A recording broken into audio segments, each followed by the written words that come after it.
Start करते हैं। आपको लास्ट लेक्चर में थर्मोडायनेमिक्स के लिए प्रॉब्लम डिस्कस कर रहे थे। आपको डेड टाइम पे हिंट किया था कि सिलेबस थर्मोडायनेमिक्स का लगभग कंप्लीट है। सम आपको स्मॉल टॉपिक्स डिस्कस करना है, जिसमें कोई 1 और 2 क्वेश्चंस समटाइम पूछे गए हैं। इसी में आपको मैंने हिंट किया था कि जूल थॉमसन इफेक्ट डिस्कस करना है। नोट करेंगे जूल थॉमसन इफेक्ट के लिए।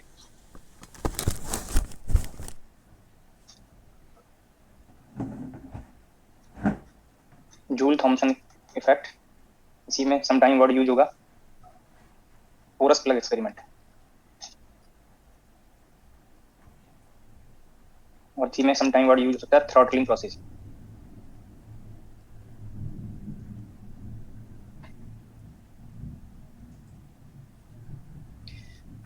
इसके लिए पहले स्टेटमेंट नोट करेंगे जूल थॉमसन इफेक्ट के लिए, जूल थॉमसन एक्सपेरिमेंट के लिए। When A gas under constant pressure is passed through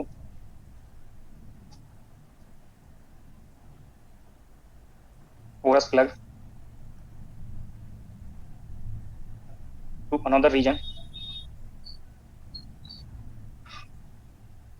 of constant pressure, another region of, जहाँ पे प्रेशर नोट किया है इससे लोअर प्रेशर रीजन में, another region of lower constant pressure.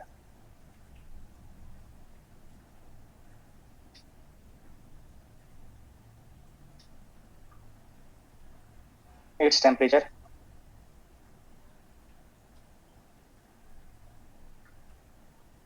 changes. और ये स्टेटमेंट लाइक दिस भी नोट कर सकते थे, the temperature of a gas changes when gas pass through porous plug from one constant pressure region to another lower constant pressure region. और यहाँ पे real gases के लिए आपने ये जब ये जूल थॉमसन इफेक्ट पढ़ा होगा तो स्टेटमेंट लाइक दिस पढ़ा होगा कि सम रियल गैसेस इसमें कूलिंग इफेक्ट शो करती हैं, some gases heating effect show करती हैं। This effect is called Joule Thomson effect और porous plug effect.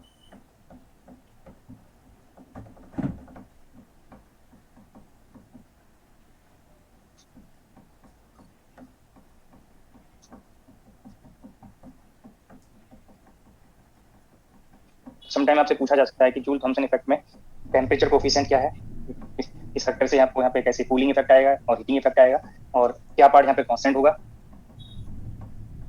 Constant quantity check करने के लिए यहाँ पे पहले इस Thomson effect, Joule Thomson effect के लिए ये डायग्राम प्रिंट कर रहा हूँ। यहाँ पे ये एक पर्टिकुलर पिस्टन वन यहाँ पे कंसीडर करेंगे, ये एक पर्टिकुलर रीजन कंसीडर करेंगे, और इस पर्टिकुलर रीजन में आप एक पोरस प्लग यहाँ पे प्लेस करेंगे। ये पोरस प्लग यहाँ पे कंसीडर कर लिया, और ये अनदर रीजन, और यहाँ पे भी एक पिस्टन आप कंसीडर करें। तो इस पर्टिकुलर रीजन में इनिशियली गैस फील्ड है, ये रीजन 1 है। इस रीजन 1 में प्रेशर P1 है, कांस्टेंट प्रेशर है, वॉल्यूम गैस का V1 है, ये पिस्टन 1 है। ये सेकंड रीजन है, इनिशियली ये सेकंड रीजन एम्प्टी है।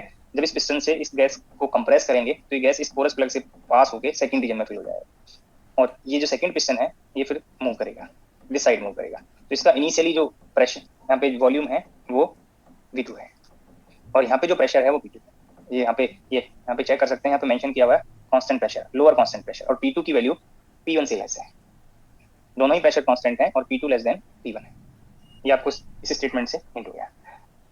जब ये इनिशियली यहाँ पे प्रेशर P1 है और वॉल्यूम V1 है, अब ये इस पर्टिकुलर पिस्टन से इस गैस को जब आप कंप्रेस करेंगे तो इस गैस का वॉल्यूम चेंज होगा। इनिशियली वॉल्यूम V1 है, और जब ये पिस्टन इस पॉइंट पे टच हो जाएगा, इस पोरस प्लग को टच करेगा, तो ये वॉल्यूम, इस गैस का जो वॉल्यूम है वो 0 हो जाएगा। तब ये गैस इधर पास होकर सेकंड रीजन में आ जाएगा। जब ये गैस इस रीजन में आप मूव कराएंगे तो गैस इस पिस्टन पे भी वर्क करेगा। तो ये आपको यहाँ पे वर्क डन फाइंड करना है। इस टोटल जो डायग्राम को मैंने यहाँ पे हिंट किया, इससे आउटसाइड में हीट ट्रांसफर जीरो है, कोई हीट ट्रांसफर यहाँ पे नहीं हो रहा, ओनली वर्क डन पार्ट आप यहाँ पे इंक्लूड कर रहे हैं। तो स्टेटमेंट नोट करेंगे, the external work done, external work done means इस पिस्टन से इस गैस पे क्या वर्क डन होगा। The external work done on the gas by the piston 1, first piston से गैस पे क्या वर्क डन होगा वो आपको यहाँ पे फाइंड करना है। और वर्क डन फाइंड करने के लिए आप इंटीग्रल पीडीवी डेफिनेशन यूज करते हैं, बट यहाँ पे जो प्रेशर है वो प्रेशर की वैल्यू है P1, तो इंटीग्रल dv बनेगा। इनिशियली जब ये पिस्टन का इस पर्टिकुलर पोजीशन को आप कंसीडर कर रहे हैं तो इनिशियली इसका वॉल्यूम v1 है, और जब ये पिस्टन इस पॉइंट पे टच करेगा तो इसका वॉल्यूम 0 हो जाएगा। तो ये वर्क डन आप फाइंड कर सकते हैं कांस्टेंट प्रेशर रीजन के लिए, ये वर्क डन बनेगा माइनस P1 V1। तो दिस फर्स्ट पिस्टन से गैस पे जो वर्क डन होगा वो P1 V1 होगा, और ये अमाउंट नेगेटिव में है क्योंकि work done on the system है। नेक्स्ट आप यहाँ पे जब ये गैस इस सेकंड रीजन में एंटर करेगा तो ये इस पिस्टन पे भी वर्क करेगा।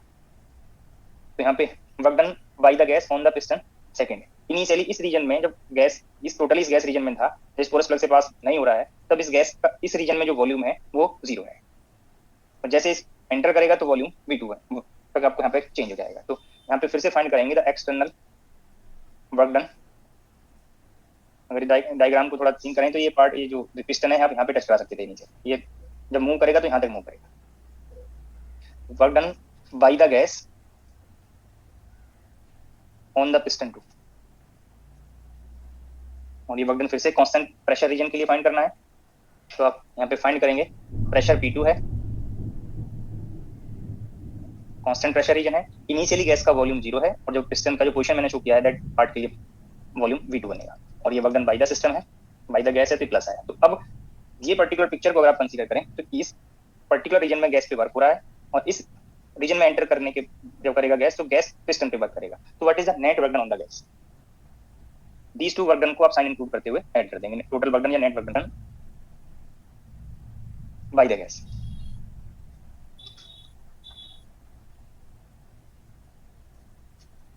यहाँ पे ये टर्म पॉजिटिव है और लास्ट जो वर्क डन नेगेटिव है, साइन इंक्लूड करते हुए आप इसको ऐड करेंगे तो P2 V2 minus P1 V1। ये आपको यहाँ पे वर्क डन फाइंड हो गया, बट हीट ट्रांसफर यहाँ पे 0 है, there is no heat transfer.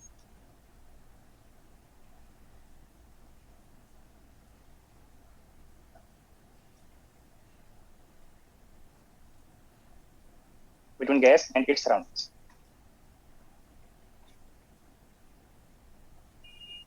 तो डेल्टा क्यू यहाँ पे 0 है। अब यहाँ पे इनिशियली गैस की जो इंटरनल एनर्जी है वो आप U1 कंसीडर कर सकते हैं, और after entering the second reason gas की इंटरनल एनर्जी को आप U2 कंसीडर कर सकते हैं। यहाँ पे चाहे तो नोट कर लेंगे, इंटरनल एनर्जी यहाँ पे U1 है और यहाँ पे इंटरनल एनर्जी U2 है सेकंड रीजन के लिए। तो change in internal energy, change in internal energy that is delta U, तो final energy minus initial energy. अब फर्स्ट लॉ ऑफ थर्मोडायनामिक्स अगर आप अप्लाई करेंगे, delta Q is equal to delta U plus delta W, तो ये part 0 है, change in energy U2 minus U1, और work done part this term P2 V2 minus P1 V1। इसको simplify करेंगे तो U2 plus P2 V2 is equal to U1 plus P1 V1, ये condition बनेगा for joule Thomson effect. अब ये second state के लिए है, ये राइट साइड में फर्स्ट स्टेट के लिए, तो ये क्वांटिटी सेकंड स्टेट और फाइनल इनिशियल स्टेट के लिए आप लाइक दिस नोट कर सकते हैं, U plus PV for second state is equal to U plus PV for first state, and U plus PV आपको पहले बताया है enthalpy, enthalpy in second state is equal to enthalpy in first state, it means H is constant. तो ये factors आपको यहाँ पे confirm है। थ्रॉटलिंग प्रोसेस के लिए, जूल थॉमसन इफेक्ट के लिए, कोरस प्लग एक्सपेरिमेंट में एंथैल्पी या U प्लस PV कांस्टेंट रहेगा। कैसे कांस्टेंट है वो आपको यहाँ पे मैंने डिस्कस कर दिया। तो in Joule Thomson effect H और U plus PV this term is constant, enthalpy throttling process के लिए कांस्टेंट रहेगा। अब यहाँ से जूल थॉमसन कोफिशिएंट आपको फाइंड करना है कि चेंज इन टेम्परेचर का अमाउंट क्या होगा, उसमें एक पर्टिकुलर कोफिशिएंट आपको फाइंड करना है। तो ये फाइंड करने के लिए आप फिर से ये टर्म को आप यूज करके चलेंगे, एंथैल्पी का डेफिनेशन इंक्लूड करके चलेंगे। अगर एंथैल्पी कांस्टेंट है तो चेंज इन एंथैल्पी 0 बनेगा, और ये डेफिनेशन अगर आप यहाँ पे यूज करेंगे du plus pdv plus vdp is equal to 0। अब ये पार्ट को by using combined form of first and second law of thermodynamics in terms of entropy convert कर सकते हैं। du can be written as TdS minus pdv, बाकी terms as such pdv plus vdp is equal to 0। pdv term cancel out हो गया, then TdS plus vdp is equal to 0। तो change in temperature का part find करने के लिए आप ये रिलेशन को आप यूज करेंगे, और ये रिलेशन को चाहे तो कोई नंबरिंग रिप्रेजेंट कर सकते हैं, और इसको सिंप्लीफाई करने के लिए we can assume that entropy is the function of two independent variables T and P. Then for infinitesimal process, change in entropy del S by del T at constant P dt plus del S by del P at constant T dP। ये part आप use कर सकते हैं।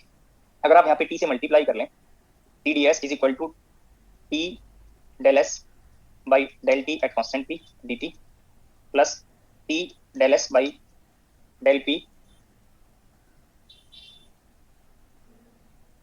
at constant T dP। अब ये part को आप CP not कर सकते हैं,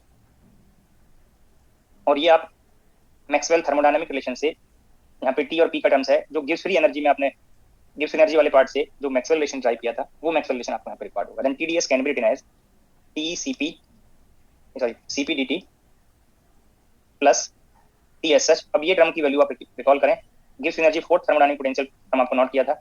अब इस पार्ट को आप कंपेयर करें तो del S by del P at constant T is equal to minus del V by del T at constant P बताया होगा। ये टर्म माइनस हो गया del V by del T at constant P dP। अब यहाँ पे these two terms को आप यूज करिए, these two relations को यहाँ पे TdS की वैल्यू प्लेस कर दीजिए इस वाले पार्ट में। तो CP dt minus T del V by del T at constant P dP plus VdP is equal to 0। तो यहाँ से आपको अब चेंज इन टेम्परेचर का रिजल्ट कंफर्म हो गया। dt ये 1/CP, और ये टर्म को राइट में इंक्लूड कर लें, T del V by del T at constant T minus V dP। So this is the expression for change in temperature if a gas pass through porous belt। और ये आपको यहाँ पे जो कंडीशन बताया है, तो इसी में जूल थॉमसन कोफिशिएंट आप फाइंड करते हैं। जूल थॉमसन कोफिशिएंट, जिसको आप म्यू या बुक में कोई और नोटेशन दिया होगा, दैट डिफाइंड एज, यहाँ पे h कांस्टेंट है, तो ये अगर आप dp से डिवाइड कर दें और h को कांस्टेंट ले लें तो this term is del t by del p at constant h। तो ये टर्म आपको जूल थॉमसन कोफिशिएंट बताएगा 1/CP T del V by del T at constant P minus V। This is known as Joule Thomson coefficient. अब किस क्या temperature change होगा, वो positive आएगा नेगेटिव आएगा, इस पार्ट से आप फाइंड कर सकते हैं। अगर आइडल गैस के लिए आप इसको चेक करें, for n moles of an ideal gas, तो आप यहाँ से PV is equal to nRT equation आप यूज करेंगे और V वैल्यू को nRT बाई P यूज करेंगे, तो del V by del T at constant P आप फाइंड करेंगे, that is nR by P, और यहाँ पे प्लेस करेंगे तो nRT बाई P, तो ये जूल थॉमसन कोफिशिएंट की वैल्यू 0 बनेगा और चेंज इन टेम्परेचर 0 आएगा। तो अगर आप आइडल गैस को एक कांस्टेंट प्रेशर रीजन से through porous plug another constant region में, another lower constant pressure region में पास कराएंगे, तो गैस आइडल गैस के टेम्परेचर में कोई चेंज ऑब्जर्व नहीं होगा। बट रियल गैसेस के लिए, क्योंकि ये वैल्यू जब आप फाइंड करेंगे, इस रियल गैस को आप पास कर रहे हैं, उसके लिए इक्वेशन ऑफ स्टेट यूज करेंगे, उससे आपको यहाँ पे कंडीशन पता चलेगा कि चेंज इन टेम्परेचर पॉजिटिव है या नेगेटिव है। तो ये आइडल गैस के लिए मैंने आपको यहाँ पे हिंट कर दिया, टेम्परेचर आइडल गैस के लिए कांस्टेंट रहेगा इस एक्सप्रेशन से। बाकी आपको आइडल गैस के लिए तो इस पार्ट से भी पता था, आइडल गैस के लिए एंथैल्पी ये PV इक्वल टू nRT हो गया, और इंटर एनर्जी ओनली टेम्परेचर का फंक्शन है, तो एंथैल्पी एक ही कंडीशन में कांस्टेंट रहेगा जब टेम्परेचर आइडल गैस का कांस्टेंट है। तो आप इस पार्ट से भी फाइंड कर सकते थे। But other than idol gas अगर किसी और पार्ट के लिए पूछा जाएगा तो आपको ये एक्सप्रेशन की रिक्वायरमेंट थी जो मैंने यहाँ पे ड्राइव कर दिया है। सर यहाँ पे जो आपने ये लिखा है जूल थॉमसन कोफिशिएंट, जी सर आपने डीपी के कोफिशिएंट को कह दिया कि भाई जूल थॉमसन कोफिशिएंट है, सर इसके साथ आपने ये क्या चीज लिखी है, curl by curl T at constant enthalpy कैसे ये पता? जो भी पार्ट मैंने इसको ड्राइव करने के लिए यूज किया है, तो सभी को कंफर्म है कि ये h वैल्यू कांस्टेंट है और ये पार्ट कांस्टेंट है। तो अगर मैं इस इक्वेशन में ये dp से डिवाइड करता और h को कांस्टेंट लेता, तो ये परफेक्ट डेरिवेटिव किसमें कन्वर्ट हो जाता, पार्शियल में। ओके सर, यही पार्ट लिखा, किसी भी फॉर्म में रिजल्ट पूछा जा सकता है। चेंज इन टेम्परेचर अगर आपको फाइंड करना होगा तो इस रिजल्ट को आप यूज करेंगे, बाकी आप Joule Thomson coefficient word use करके कहा जाए तो आप फाइंड कर लेंगे। ये आपको 2 प्रॉब्लम्स है, इसमें बहुत पहले गेट पेपर में या किसी अनदर एग्जाम वाले क्वेश्चंस में इंक्लूड है। ये डिस्कस करने के लिए मैंने आपको जूल थॉमसन इफेक्ट पहले डिस्कस किया है। पेज नंबर 14 पे प्रॉब्लम नंबर 3 स्टेटमेंट रीड कर लीजिए, और पेज नंबर 17 पे प्रॉब्लम नंबर 9। 14 पे 3, a thermally insulated ideal gas of volume V1 and temperature T expands to another enclosure of volume V2 through a porous plug. ये भी आपको यहाँ पे हिंट किया, ये पोरस प्लग पार्ट की, और यहाँ स्टेटमेंट में हिंट भी है porous plug experiment. Ideal gas reference दिया, what is the change in temperature of the gas, और ये मैंने आपको यहाँ पे एक्सप्लेन कर दिया, change in temperature of the ideal gas 0 आएगा।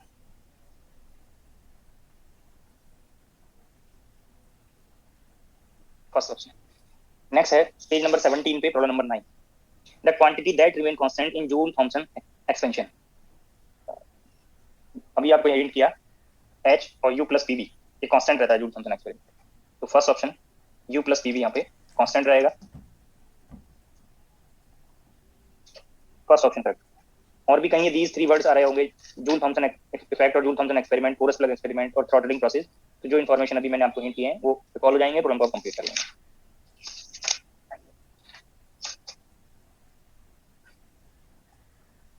अगर आपको adiabatic equation of state find करना है, adiabatic equation of state single gas के सैंपल के लिए तो आपने पहले फाइंड कर लिया था, बट समटाइम मिक्सचर के लिए पूछ लेता है, और mixture of gases.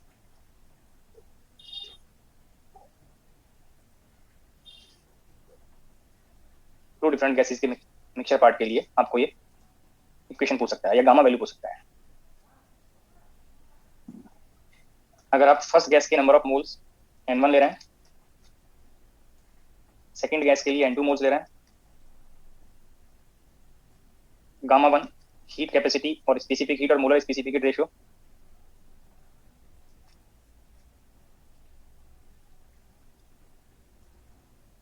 First gas के लिए है ये, गामा 2 सेकंड गैस के लिए है। अगर आप N1 moles of first gas with specific heat ratio और हीट कैपेसिटी रेशियो गामा 1 ले रहे हैं, उसको N2 moles of another gas 2 with gamma 2 mix करेंगे, तो what is the heat capacity ratio for the mixture of this two gas. ये Cp और Cv के लिए भी आप नोट कर सकते हैं। Cp को मैंने नोट कर दिया, molar specific heat. Cp1 first gas के लिए हो जाएगा, Cp2 सेकंड गैस के लिए। Molar specific heat at constant pressure and Cv molar specific heat at constant volume.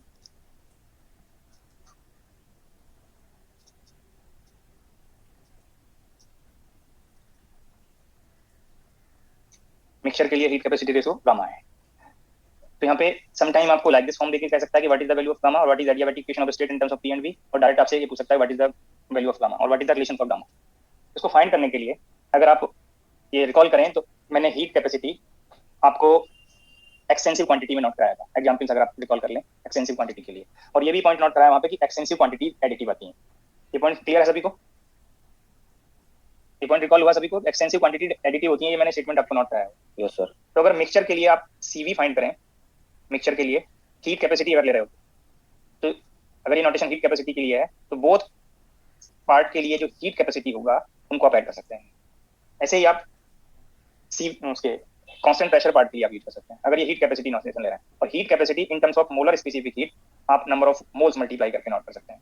और N1 फर्स्ट गैस के लिए मोल्स हैं और N2 सेकंड गैस के लिए नंबर ऑफ मोल्स हैं। जब आप मिक्सचर लेंगे तो मिक्सचर के लिए जो नंबर ऑफ मोल्स बनेंगे दीज टू पार्ट का सम बन जाए। तो ये टर्म लेफ्ट साइड में इन terms of molar specific heat N1 plus N2 Cv बनेगा, राइट साइड के लिए ये N1 Cv1 और N2 Cv2 बनेगा। तो in terms of number of moles and molar specific heat at constant volume ये relation satisfy होगा मिक्सचर के लिए, जो आप टू गैसेस को मिक्स करेंगे। सिमिलर रिलेशन आप कांस्टेंट प्रेशर हीट कैपेसिटी के लिए आप अप्लाई कर सकते हैं। N1 plus N2 Cp is equal to N1 Cp1 plus N2 Cp2। Question के अकॉर्डिंग आप कुछ रिलेशंस यूज कर सकते हैं, और आप लास्ट लेक्चर में या उससे पहले एक रिलेशन को यूज करिए। अगर आइडल गैस आप ले रहे थे तो आइडल गैस के लिए ये रिलेशन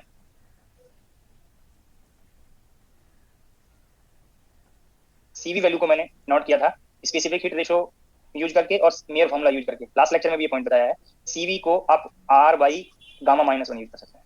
ये पॉइंट रिकॉल हो रहा होगा सभी को, मैंने हिंट भी कर दिया कि इसे फाइंड करना है, लास्ट लेक्चर में बताया भी आप लोगों को। तो आप यहाँ पे इस रिलेशन में N1 प्लस N2 Cv को आप R by gamma minus 1 use करेंगे, N1 SH Cv1 को R by gamma 1 minus 1 use करेंगे, प्लस N2 SH Cv2 को R by gamma 2 minus 1 use करेंगे, और बोथ साइड से R वैल्यू कैंसिल आउट हो जाएगा। तो this is the relation for heat capacity ratio for mixture in terms of individual gases. तो आप चाहे SH कहीं रिकॉर्ड होगा तो ये रिलेशन यूज कर लेंगे मिक्सचर के लिए, या ये रिलेशन आप यूज कर लेंगे। Page number 38 problem number 33, page number 38 problem number 33 statement को रीड करेंगे। अच्छा Cp वाला है सर, Cp को भी ऐसे लिखेंगे क्या? क्या Cp और Cv का फॉर्म सेम आता है? बोलिए। नहीं सर, Cp ये कोई और फॉर्म बन जाएगा जब Cp के टर्म्स में नोट करेंगे, बट ये रिलेशन करेक्ट है। ये थ्री रिलेशंस करेक्ट हैं जो मैंने आपको यहाँ पे बताया, ये दोनों किसी भी पार्ट के लिए करेक्ट है। बट जब आप यहाँ पे आइडल गैस के लिए रिलेशन यूज कर लेंगे, गामा वैल्यू तो Cp by Cv all time correct है, बट हाँ। जब ये आप मेयर फॉर्मूला यूज करके Cv को आप रिलेट करेंगे तब ये रिजल्ट सिर्फ आइडल गैस के लिए करेक्ट है। Okay sir. अब सीपी पार्ट अगर फिर से आइडल गैस के लिए रिलेट करना होता तो ये CP by CV is equal to gamma correct है, CP minus CV is equal to R correct है मोलर स्पेसिफिक हीट के लिए। तब आप सीपी के टर्म्स में अगर आपको सीपी को आर और गामा से रिलेट करना होगा तो आप सीवी को हटाएंगे ना। सर जो वो सीपी एंड सीवी के रिलेशंस थे एनआर की टर्म्स में एंड एक केबी की टर्म्स में, सर वो आइडियल गैस के लिए एप्लीकेबल होंगे हमेशा? ये अब आपको ये पॉइंट रिकॉल हो रहा है, ये तो मैंने ऑल टाइम बताया है और वंडरवाल गैस के लिए भी आपको ये हिंट कर दिया, कोई अनदर गैस के लिए आपको ये हिंट किया है। ये तो जब भी ये रिलेशन बताया होगा रिकॉल कर लें सभी, ये बाकी कैंडिडेट भी अगर जिनको रिकॉल हो रहा हो आप एक बार चेक कर लें कि ये मैंने all time mayor formula idol gas के लिए ही बताया है। जब भी यूज किया होगा फॉर एन आइडल गैस बताया होगा, पीवी इक्वल टू एनआरटी जब भी यूज किया होगा फॉर एन आइडल गैस बताया होगा। लेकिन सर जो CP minus CV is equal to NKB वाले हैं सर, ये वो किसके सब लिए? आइडल आप फिर से अपना नोटबुक अगर बनाए हो तो जाके पढ़ लीजिए, जहां फर्स्ट टाइम मैंने ये सीपी और सीवी आर केबी और एनआर बताए होंगे वहां नोट कराया है आइडल गैस। अगर नोटबुक है तो चेक कर लीजिए, इक्विपार्टीशन थ्योरम के टाइम पे उससे पहले आइडल गैस डिस्कस किया हुआ वहां बताए हुए हैं, देख लीजिए ब्लड के एक बार प्लीज, ओके सर। चेक कर लीजिए एक बार। सर उसमें तो ये लिखा हुआ है कि पहले दो तो हीट कैपेसिटी के लिए है, सेकंड वाला उसको मोलर। लिखाया कहाँ पे है, देखिए फर्स्ट टाइम रिलेशन कहाँ पे नोट गया है, सर मेयर्स फॉर्मूला के नीचे नोट किया है। वो अमीर फॉर्मूला बताया कहाँ पे है, अब देखिए सर आइडल गैस इक्वी पढ़ाया होगा, यस सर, आइडियल उससे गैस के पहले बाद। आइडल गैस बताया होगा, आइडल गैस में हम नोट कराए हैं और इक्विपार्टीशन थ्योरम में सीवी कैलकुलेट करना बताया है, बट कभी सीपी पूछा होगा तो मैंने हिंट किया कि आइडल आइडल गैस मेंशन किया हो तो सीपी इस फॉर्मूले को यूज करके निकाल सकते हैं। Okay sir. बाकी कैंडिडेट बताइए बोला है कि नहीं मैंने जब भी ये यूज किया होगा। Yes sir. Yes sir. Question discuss number note किया था उसको आप चेक कर लीजिए एक बार। A mixture contains the same number of moles of two ideal gases A and B with adiabatic constants gamma A and gamma B respectively. The adiabatic constant gamma of the mixture satisfy. अभी जो मैंने last slide में relation drive किया है वो idol gas के लिए hint किया है, क्योंकि यहाँ पे ये मैंने फॉर्म यूज किया और ये आइडल गैस के लिए का जो स्पेसिफिक हीट रेशो और मियर फॉर्मूला से ड्राइव किया है, लास्ट लेक्चर में ही बताया था मैंने यहाँ यूज कर लिया। तो सेम नंबर ऑफ मोल्स के लिए ये टर्म अगर आप n1 n2 को इक्वल कर दें तो ये यहाँ से n कॉमन लेके ये ट्वाइस n बनेगा, वो एडजस्ट हो जाए। तो यहाँ पे आप फॉर्म को चेक कर सकते हैं, ये फॉर्म बनेगा 2 बाई गामा माइनस 1 और यहाँ पे जो गैसेस के नोटेशंस हैं वो गामा ए और गामा बी, ये फॉर्म आपको हिंट किए हैं जो मैंने गामा 1 और गामा 2 लिया, और ये आप कंपेयर कर लीजिए।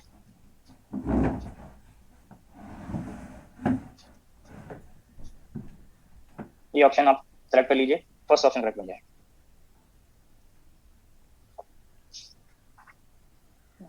पता नहीं किस असाइनमेंट में शायद क्वेश्चन होगा, ये फॉर्म भी शायद किसी एग्जाम में पूछा है, इस असाइनमेंट में है नहीं। जेस पेपर के जितने क्वेश्चंस हैं शायद एक बार क्रॉस चेक कर लेंगे, जो आपके पास अगर previous year questions paper available हो, मुझे शायद रिकॉल हो रहा है कि ये किसी एग्जाम में पूछा है जेस पेपर में।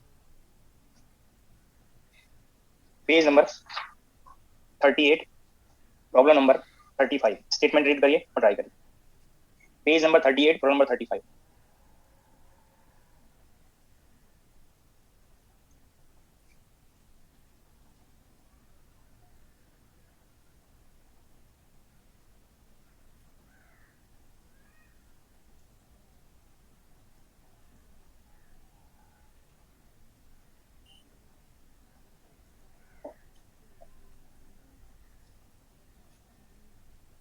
N1 moles of an ideal monatomic gas are mixed with N2 moles of an ideal diatomic gas. If the mixture is allowed to expand adiabatically, the relation between its pressure and volume is PV power gamma is equal to constant, where gamma is equal to। देखो यहाँ पे आप चाहे तो ये formula use कर दें। इस पर्टिकुलर प्रॉब्लम में मोनोटोमिक और डायटोमिक आइडियल गैसेस को आप मिक्स कर रहे हैं, तो गामा की जो वैल्यू है वो आपको मोनोटोमिक के लिए 5/3 बताया है, डायटोमिक के लिए 2 पार्ट बताए थे मैंने, एक 7/5 और 9/7, बट ऑप्शन फॉर्मेट से आप चेक करें तो 7 इंक्लूड हो रहा है, 9 कहीं नहीं आ रहा, तो शायद इसमें रिजिड डायटोमिक गैस के लिए जो गामा बताया है 7/5 वो यूज होगा। वो ऑप्शन फॉर्मेट से मैं आपको हिंट कर रहा हूँ, ऐसा कोई स्टेटमेंट में हिंट नहीं है कि आपको 7/5 ही लेना है, ठीक है, बट ऑप्शन फॉर्मेट में, क्योंकि जब आप नॉन रिजिड लेके चलेंगे और ऑप्शन मैच नहीं करेगा तो फिर आपको जाना पड़ेगा, तो पहले ऑप्शन चेक कर लें तो उससे आपको हिंट मिल जाएगा। अब इस एक्सप्रेशन में आप गामा 1 और गामा 2 की वैल्यू प्लेस कर दें, तो गामा के लिए फिर इसको सिंप्लीफाई कर देंगे तो रिजल्ट फाइंड हो जाएगा।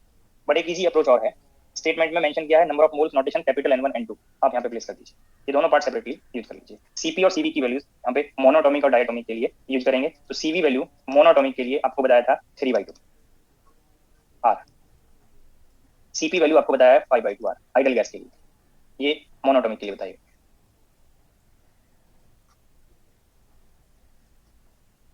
सीवी वैल्यू 5/2 आर और सीपी वैल्यू 7/2 आर, ये रिजिड डायटोमिक के लिए बताइए। जब सीपी का कंसेप्ट आ रहा है, क्योंकि आप मेयर फॉर्मूला यहाँ पे यूज कर रहे हैं, तो ये आइडल गैस के लिए आ जाएगा। सीवी वैल्यू आप किसी और सिस्टम के लिए भी आप चेक कर सकते हैं।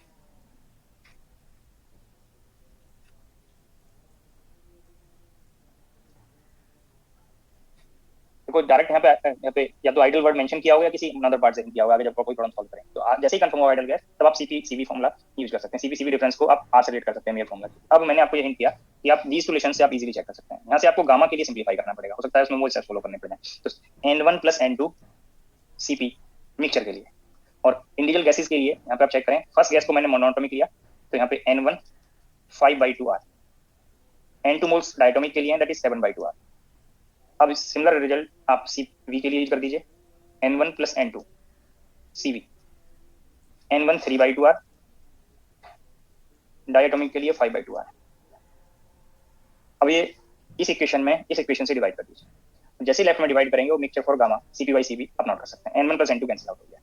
राइट साइड से R/2 डिनोमिनेटर और न्यूमरेटर दोनों पार्ट से कॉमन लेके एडजस्ट करेंगे तो फॉर्म बन जाएगा 5N1 plus 7N2 divided by 3N1 plus 5N2। चाहे जैसे आप रिजल्ट को फाइंड कर सकते हैं। मैं फिर से आपको हिंट कर रहा हूँ कि चाहे तो इस एक्सप्रेशन में गामा 1 और गामा 2 प्लेस कर दें, नंबर ऑफ मोल की नोटेशन प्लेस कर दें, या आप दीज टर्म्स में वैल्यूज प्लेस करके रेशो जो इजी रहे उसको अप्लाई कर सकते हैं। नेक्स्ट प्रॉब्लम पेज नंबर 38 पे प्रॉब्लम नंबर 36, स्टेटमेंट रीड करिए और ट्राई करिए।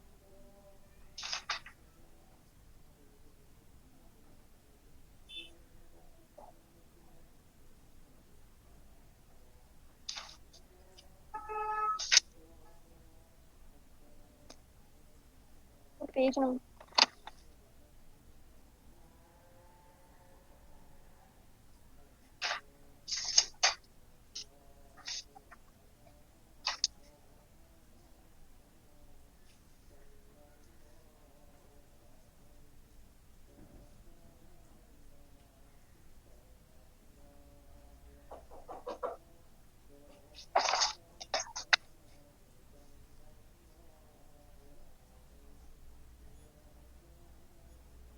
कंप्लीट हो गया 36।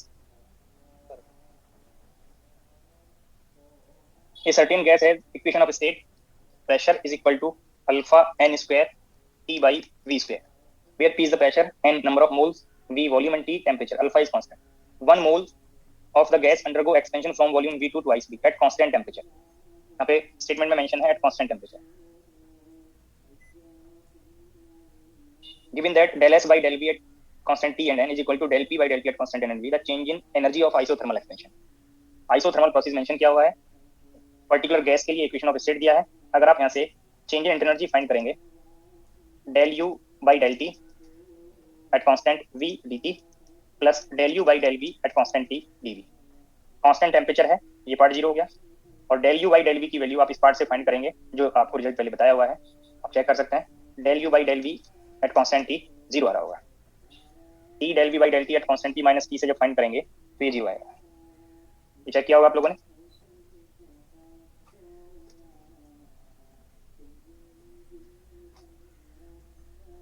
Change in energy isothermal expansion के लिए फाइंड करेंगे।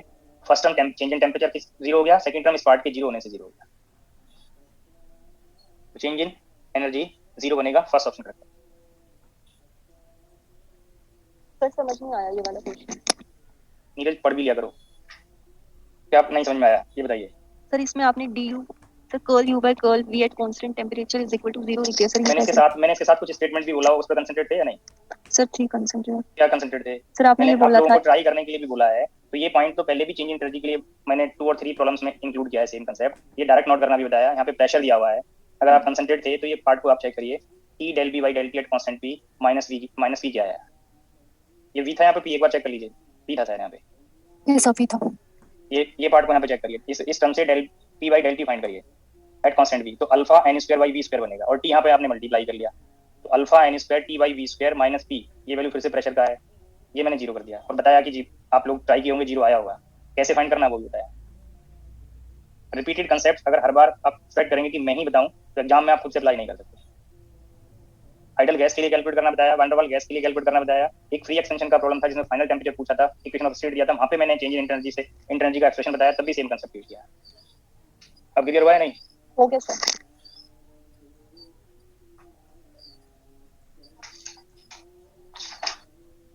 Next problem,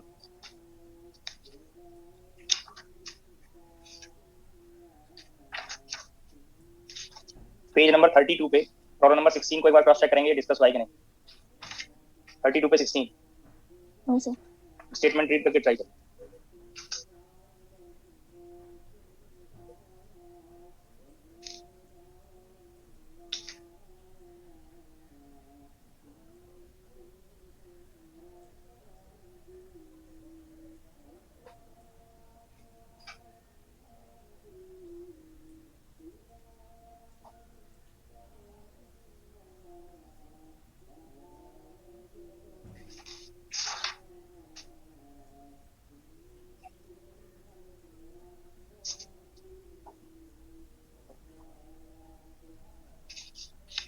A classical ideal gas of atoms with masses m is confined in a three-dimensional potential. V function of x, y, z is equal to lambda by 2 x square plus y square plus z square. Three dimensional potential दिया है और आप potential form को आप compare करें तो isotropic harmonic oscillator in three dimension के equivalent potential at temperature T. If Kb is the Boltzmann constant, the root mean square distance of the atom from the origin. तो आपको यहाँ पे r square average find करना है और उसका square root लेना है।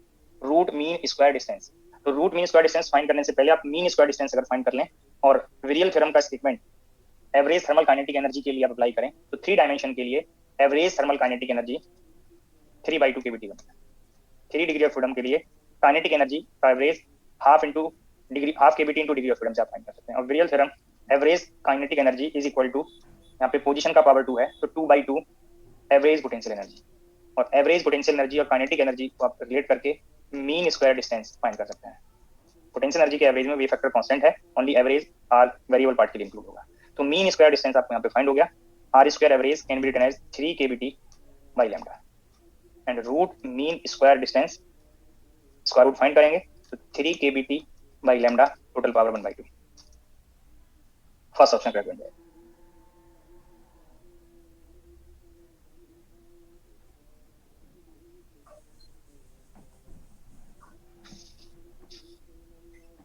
Page number 29 problem number 5 statement read करिए और स्टेप्स फॉलो करिए। Page number 29 problem number 5।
Page number 29 problem number 5 को मैं डिस्कस कर रहा हूं, आप स्टेप्स को कंपेयर कर लेंगे।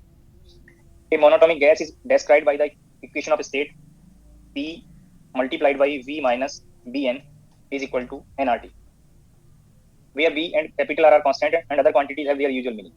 The maximum density in moles per unit volume to which this gas can be compressed as. तो आपको यहाँ पे इस इक्वेशन ऑफ स्टेट फॉर्म में ये जो n है, स्मॉल n, ये नंबर ऑफ मोल्स है, बट आपको यहाँ पे फाइंड करना maximum value of number of moles per unit volume. और ये फाइंड करने के लिए आप यहाँ पे इस रिलेशन को प्रेशर इक्विवेलेंट बना लें। प्रेशर लेफ्ट में नोट करें, राइट साइड में अनदर टर्म साथ में पुट करें। PV minus PBN is equal to nRT।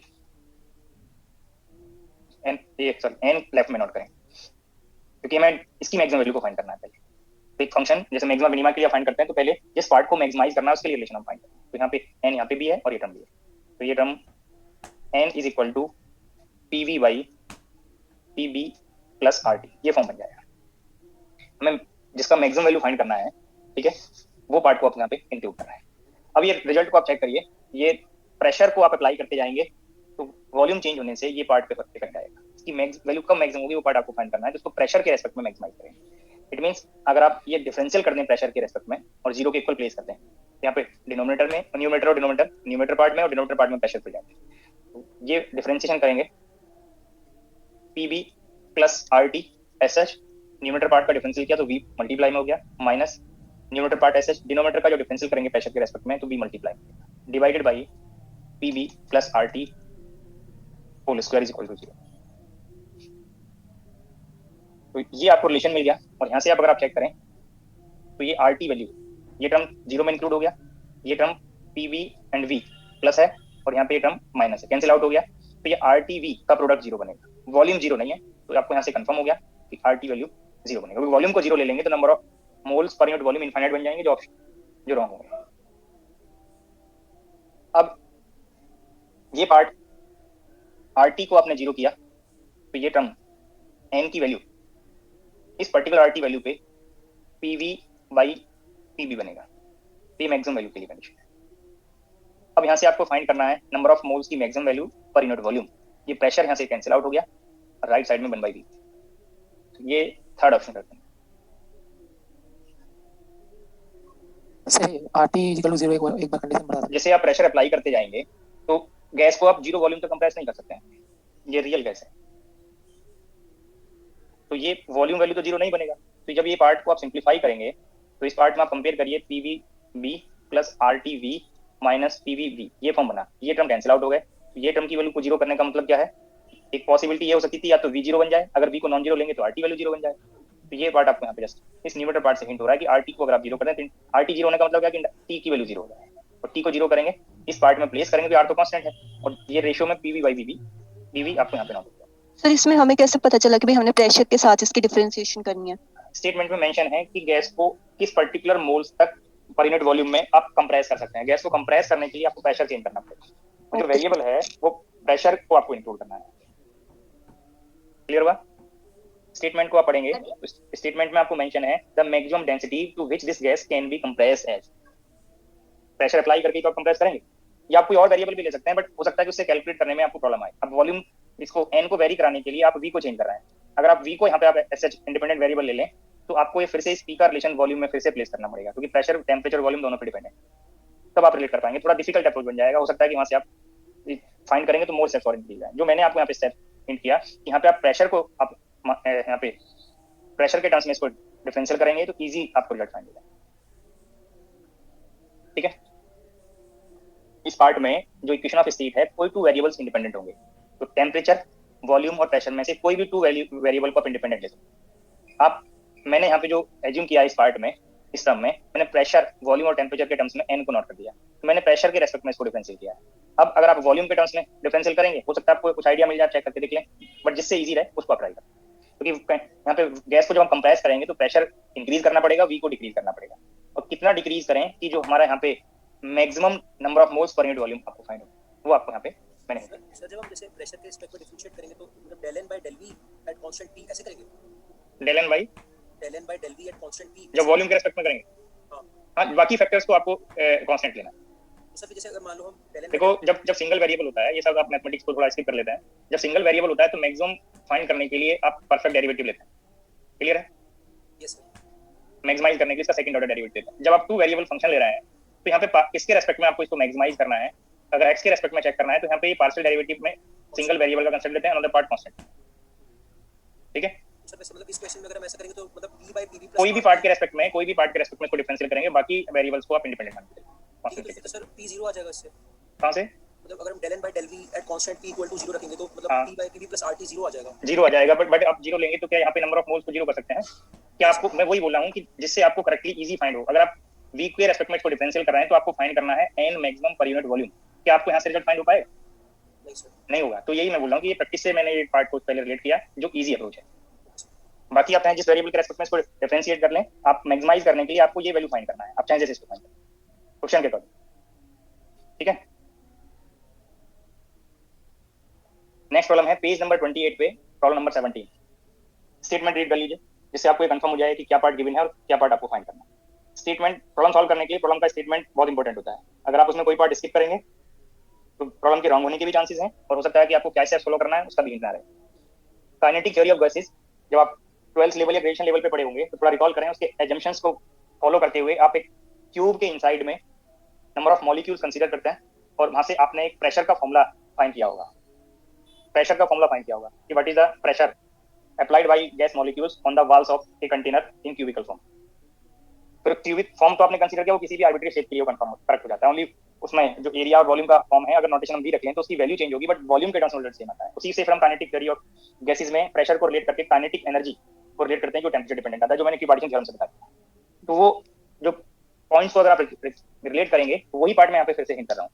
Statement read कर लें, consider a cube of volume V containing n molecules each of mass n with uniform density n is equal to n by v, number of particles per unit volume. ये n value uniform constant है। Suppose this system is equivalent to a system of capital M non-interacting gases, such that the molecules of the ith gases are Ni is equal to Niv in number, each with identical y component of velocity Vi. What is the pressure P on the surface ABCD of area capital A? आपको cube का यहाँ पे diagram draw किया हुआ है और किस surface पे प्रेशर फाइंड करना है वो आपको यहाँ पे रिप्रेजेंट किया है।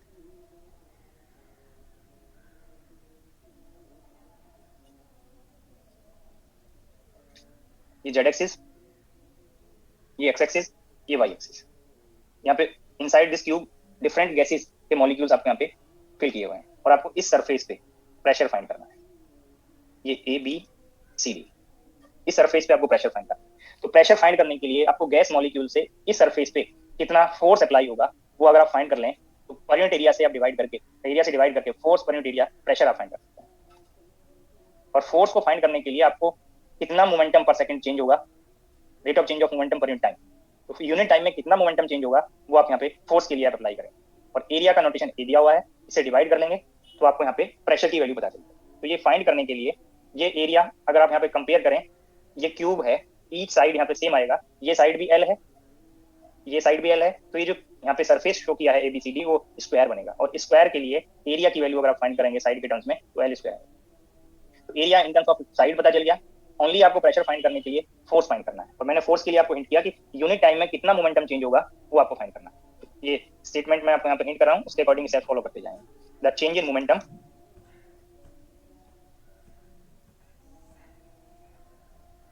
ऑफ वन मॉलिक्यूल, और यहाँ पे हम ith मॉलिक्यूल का कंसेप्ट ले सकते हैं। यहाँ पे जो मेंशन किया है गैस के लिए भी नोटेशन ith दिया है, तो ith गैस के वन मॉलिक्यूल का, of one molecule of ith gases, last में सम कर लिया इन वन कॉलिजन। अगर ith मॉलिक्यूल के जो वन, वहां पे ith गैस के जो वन मॉलिक्यूल है उसका जो वेलोसिटी अगर हम ले रहे हैं, अगर vi लें, सपोज मॉलिक्यूल यहाँ पे है, इधर इसका मोमेंटम, जब इस सरफेस पे कॉलिजन करेगा तो प्लास्टिक कॉलिजन होगा और ये 180 डिग्री से वेलोसिटी का डायरेक्शन चेंज होगा, मोमेंटम चेंज हो जाएगा। तो आप कंपेयर करें, इस सरफेस पे कॉलिजन से पहले मोमेंटम इधर है और कॉलिजन के बाद मोमेंटम इधर हो गया, तो change in momentum in one collision, final momentum minus initial momentum, और जस्ट अमाउंट आप यहाँ पे फाइंड कर लें तो एक मोमेंटम की वैल्यू अगर mass into velocity minus M V I, तो आपको यहाँ पे पता चल गया ये ट्वाइस एम वी आई बनेगा। ये पॉइंट सभी को क्लियर हो गया? नहीं सर, बोलिए सर इसमें minus M V I sir particle गया पहले तो उसका मास इनटू वेलोसिटी किया, सर फिर 2 टाइम्स माइनस क्यों लगाया? चेंज इन मोमेंटम के लिए क्या रिजल्ट होगा? सर चेंज इन मोमेंटम तो ये होगा ना फाइनल माइनस इनिशियल। हाँ जी, तो ये हो सकता था, ये पार्ट हो सकता था, क्लियर है? तब ये अमाउंट माइनस आ जाता। इस साइन से कोई रोल नहीं है, हमें यूनिट टाइम में जस्ट अमाउंट चेंज चेक करना है। ये फोर्स किधर अप्लाई हो रहा है, ठीक है, वो जैसे ये बताएगा साइन। तो साइन बोलिए। सर साइन में कोई फर्क पड़ेगा? जब प्रेशर फाइंड करते हैं फोर्स पर यूनिट एरिया में, तो फोर्स का जस्ट अमाउंट लेता है प्रेशर में, तो इसलिए मैं साइन को यहाँ पे इग्नोर कर रहा हूँ। जस्ट अमाउंट कितना आया वो आपको फाइंड करने के लिए मैंने इसकी एब्सोल्यूट वैल्यू ले ली। क्लियर रहेगा सभी को? अब आपको वन कॉलिजन में, वन मॉलिक्यूल के कॉलिजन से कितना मोमेंटम चेंज हुआ वो आपको यहाँ पे कंफर्म। अगर वन मॉलिक्यूल के कॉरस्पॉन्डिंग इस सरफेस पे पर सेकंड में कितने कॉलिजन होंगे और वन कॉलिजन में कितना मोमेंटम चेंज है वो आपने फाइंड कर लिया। अगर नंबर ऑफ कॉलिजन्स पर सेकंड आपको पता चल जाए तो एक मॉलिक्यूल के इस सरफेस पे कॉलिजन से पर सेकंड में कितना मोमेंटम चेंज होगा वो आप इजीली फाइंड कर सकते हैं। फाइंड करने के लिए आपको वन कॉलिजन में change in momentum multiplied by number of collisions पर सेकंड, ये आपको फाइंड करना है। तो अगर आपने वन मॉलिक्यूल के वन कॉलिजन से कितना मोमेंटम चेंज हुआ वो तो फाइंड हो गया। अगर आप यहाँ पे पर सेकंड में कितने कॉलिजन्स होंगे वो आप फाइंड कर लें तो इजीली आपको ये फोर्स आइडिया मिलता है वन मॉलिक्यूल के लिए। तो फिर एक पर्टिकुलर गैस के लिए फाइंड कर लेंगे और ऑल गैसेस के लिए आप समझ लीजिए।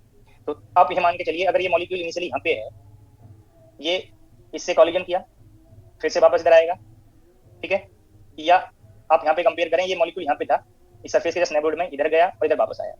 तो ये 2 सक्सेसिव कॉलिजन के लिए, 1 कॉलिजन के लिए, ठीक है, कॉलिजन करने के लिए कितना डिस्टेंस ट्रेवल कर रहा है और उसकी वेलोसिटी क्या है वो आपको यहाँ पे कंफर्म है। तो एक कॉलिजन जैसे ही हुआ यहाँ पे, कॉलिजन के जस्ट आफ्टर मॉलिक्यूल की पोजीशन ये है, इसके जस्ट नेबरहुड में है, मॉलिक्यूल इधर गया, फिर से वापस आएगा, फिर से कॉलिजन करेगा। तो आपको यहाँ पे कंफर्म हो रहा है कि 1 कॉलिजन ट्रेवल करने में आपको यहाँ पे 1 कॉलिजन के लिए कितना डिस्टेंस ट्रेवल करना है, मॉलिक्यूल की वेलोसिटी पता है। तो 1 कॉलिजन या 2 सक्सेसिव कॉलिजन के लिए मॉलिक्यूल को कितना टाइम लगेगा वो आप इजीली कैलकुलेट कर सकते हैं। द टाइम टेकन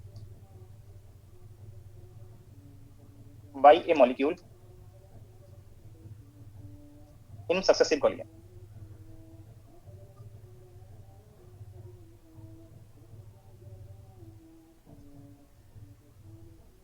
सपोज ये अब टी नोट कर रहे हैं और डिस्टेंस आपको पता है ट्वाइस एल और पार्टिकल का स्पीड पता है वी आई। कितना टाइम लगेगा सक्सेसिव कॉलिजन, इतना सेकंड लगेगा अगर ये मीटर पर सेकंड में है और आप ये मीटर में ले रहे हैं। तो आपको यहाँ से पता चल गया कि पर सेकंड कितने कॉलिजन होंगे। इसका अगर आप इन्वर्ट कर दें तो आपको पर सेकंड कितने कॉलिजन आएंगे वो आपको पता चलेगा। द नंबर ऑफ कॉलिजन पर सेकंड 1 मॉलिक्यूल के लिए, 1 मॉलिक्यूल इस सरफेस पे पर सेकंड कितने कॉलिजन करेगा वो आपको यहाँ पे बता दें। It is V I by 2 है। अब 1 मॉलिक्यूल यहाँ पे पर सेकंड में कितना मोमेंटम ट्रांसफर करेगा वो आपको पता चलेगा दीज के products. The change in momentum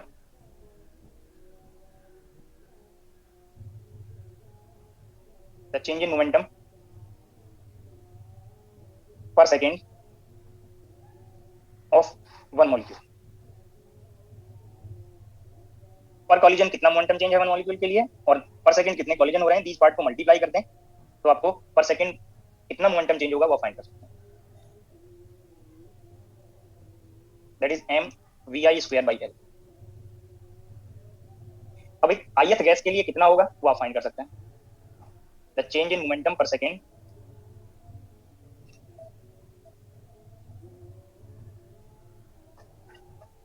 for ith gas. और ith गैस के लिए आपको नंबर ऑफ मॉलिक्यूल्स दिए हैं ni मॉलिक्यूल्स।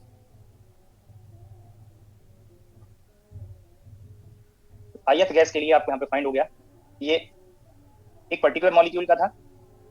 अब नंबर ऑफ मॉलिक्यूल्स मल्टीप्लाई करते हैं गैस के, ये ith गैस के लिए आ गया। अब इस पर्टिकुलर क्यूब में आपने मोर गैसेस फिल की हुई हैं, उन गैसेस पे आप ये सम कर दें, m गैसेस फिल की हुई हैं। द चेंज इन मोमेंटम पर second for m gases. m gases के लिए जब आप ये फाइंड करेंगे तो इस अमाउंट को सम कर देंगे। ये मास का नोटेशन m है सभी के लिए।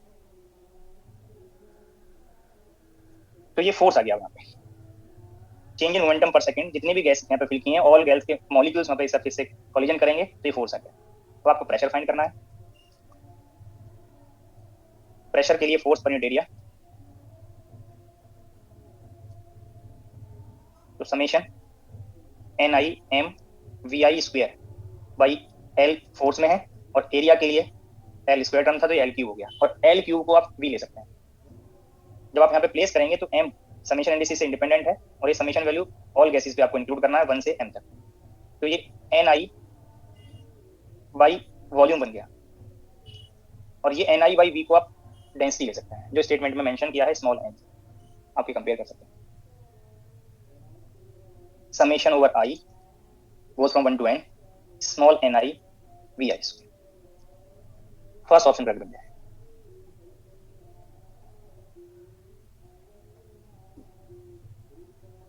कोई पॉइंट पे डाउट हो तो डिस्कस कर सकते हैं।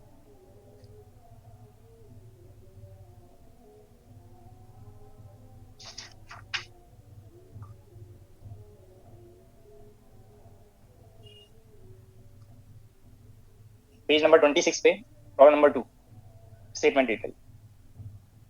Page number 26 problem number 2। An ideal gas is compressed adiabatically from an initial volume V to a final volume alpha V.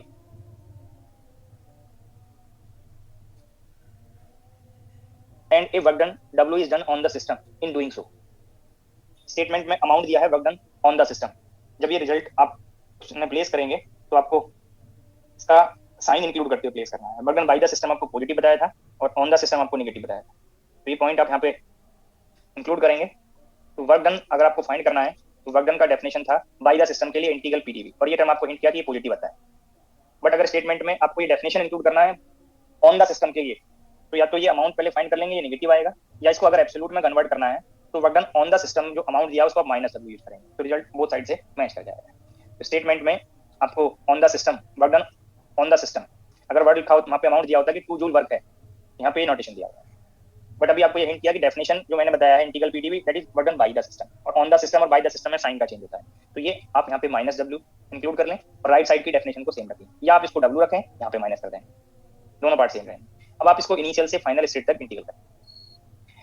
An ideal gas is compressed adiabatically from an initial volume V to final volume alpha V and a work W is done on the system in doing so. The final pressure of the gas will be, आपको final pressure find करना है और Cp Cv का ratio के लिए आपको notation दिया है गामा। फाइनल प्रेशर फाइंड करना है, तो फाइनल प्रेशर पहले इस पार्ट को आइडल गैस के लिए आप सिंप्लीफाई कर लें, और आइडल गैस के लिए आप adiabatic equation of state, statement में मेंशन है कंप्रेस्ड एडियाबैटिकली, तो आइडल गैस के लिए for adiabatic process on ideal gas PV power gamma is equal to constant, ये पार्ट आप यूज करेंगे। और इस कांस्टेंट के लिए चाहे आप जो नोटेशन यूज कर सकते हैं, मैंने नोटेशन ए यूज कर दिया। Then pressure can be written as a by v power gamma that is a v power minus gamma dv। अब ये टर्म कांस्टेंट है, आउटसाइड इंटीग्रेशन आप कर सकते हैं। इनिशियल से फाइनल स्टेट पे आप इंटीग्रल करेंगे v power minus gamma, v power 1 minus gamma divided by 1 minus gamma for initial to final. अब ये फाइनल स्टेट के लिए अप्लाई करेंगे, ये पहले भी आपको एडियाबैटिक प्रोसेस के वर्डन के टाइम पे हिंट किया है कि इस कांस्टेंट को अब फाइनल स्टेट पे जब अप्लाई करेंगे तो ये final pressure PF final volume statement में मेंशन किया हुआ है, चाहे तो नेक्स्ट स्टेप में आप इसको अप्लाई कर लेंगे पीएफ वीएफ पावर गामा, और ये वीएफ पावर 1 माइनस गामा, तो वीएफ पावर गामा और माइनस गामा एलिमिनेट हो गया, तो ये पीएफ वीएफ बनेगा minus P I V I divided by 1 minus gamma. ये फॉर्म आपको पहले एडियाबैटिक प्रोसेस के वर्क डन के लिए हिंट किया हुआ है। अब यहाँ पे वॉल्यूम आपको डिफाइंड है, फाइनल प्रेशर आपको फाइंड करना है। अब इनिशियल वॉल्यूम दिया है बट इनिशियल प्रेशर आपको नहीं पता है। जब आप इनिशियल प्रेशर को यहाँ पे इस इक्वेशन ऑफ स्टेट में कंपेयर करेंगे तो final pressure P F final volume alpha V power gamma is equal to P I initial volume V power gamma. तो आपको initial pressure in terms of final pressure confirm हो गया, V power gamma cancel out हो गया, that is alpha power gamma final pressure, यहाँ पे place कर सकते हैं। P I value can be written as alpha power gamma final pressure, final pressure common आ गया डिवाइडेड बाई 1 माइनस। और फाइनल प्रेशर के लिए आप ये इसको सिंप्लीफाई करेंगे, फाइनल प्रेशर के लिए 1 माइनस गामा, इस माइनस में मल्टीप्लाई करेंगे तो ये गामा माइनस 1 हो गया divided by alpha V minus, यहाँ पे भी वॉल्यूम छूटा, इस वी आई की वैल्यू छूट गई है, वी कॉमन ले लीजिए तो ये alpha minus alpha power gamma, यहाँ पे भी आप वॉल्यूम को कॉमन ले सकते हैं। अभी ऑप्शन में कंपेयर करिए, W gamma minus 1 by V alpha minus alpha power gamma, D option कर देंगे। ये पॉइंट सभी को क्लियर हो गए? इसमें तो एक में वॉल्यूम थी ना, जहाँ पे आपने कॉमन लिया वॉल्यूम, कहाँ पे? Sir PF into alpha minus alpha की गामा इनटू वी। ये फिर चेक करिए, पीएफ को मैंने पीएफ रखा, वीएफ को अल्फा भी रख दिया, क्लियर हुआ? Okay sir. और पीआई की वैल्यू ये फॉर्म है और वीआई वैल्यू आपको यहाँ पे वी है, तो वी कॉमन आ जाएगा। Okay sir. Next problem, page number 27, problem number 10, page number 27, problem number 10। Statement read करिए, स्टेप्स फॉलो करिए।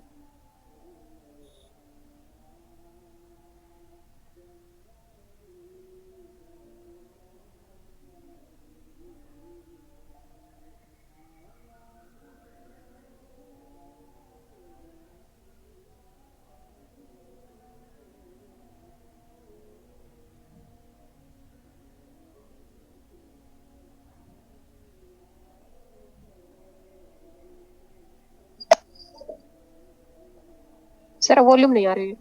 मैं बोल ही नहीं रहा हूँ, मैंने तो आप लोगों को ट्राई करने के लिए बोला ना।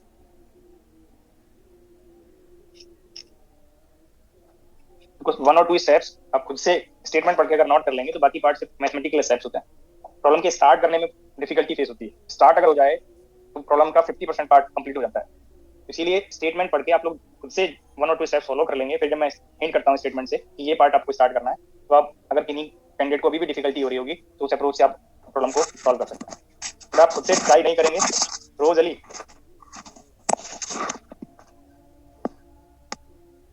अगर आप ट्राई नहीं करेंगे तो आप जस्ट मेरे जो मैं आपको हिंट कर रहा हूँ मेरे स्टेप्स को आप मेमोराइज करके ट्राई करने की कोशिश करेंगे तो आपको यहाँ पे तो आसानी रहेगी, आपको समझ में भी आ जाएगा। मगर आप खुद से प्रॉब्लम स्टार्ट नहीं कर सकते, एग्जाम में आपको खुद से ही ट्राई करना होता है। तो आपको एग्जाम के लिए अप्रोच बनाना है, ना कि यहाँ पे सॉल्व करके आपको कॉन्फिडेंस लेवल को रेज करना। बेनिफिट तभी है आपको कोचिंग करने के जब एग्जाम के क्वेश्चन सॉल्व करना है, और तभी होंगे। और ये आप लोग हो सकता है फेस भी किए हों कि जब आपको मैं यहाँ डिस्कस कर रहा हूँ तो हो सकता है कि 75% या 80% को समझ में आ जाता होगा, बट वही कैंडिडेट जिनको क्लियर हुआ, जिनको समझ में आया, वो खुद से प्रॉब्लम सॉल्व करते हैं तो उनको डिफिकल्ट लगता है या स्टार्ट करने में प्रॉब्लम होती है। तो उन्हीं कैंडिडेट को प्रॉब्लम हो रही होगी जिनको स्टेटमेंट रीड करके स्टार्टिंग के वन और टू स्टेप्स नोट नहीं होते होंगे, और वो तब तक नहीं होंगे जब तक आप स्टेटमेंट से गिवन इन्फॉर्मेशन का आइडिया ना लें, क्या फाइंड करना है उसका आइडिया ना लें, और दोनों को रिलेट करने के लिए जो मैंने थ्योरी पार्ट में हिंट किए हैं, प्रॉब्लम के थ्रू पॉइंट हिंट किए हैं, उनको रिलेट ना करता, और तभी रिलेट होंगे जब आप अच्छे से थ्योरी को पढ़ लेंगे।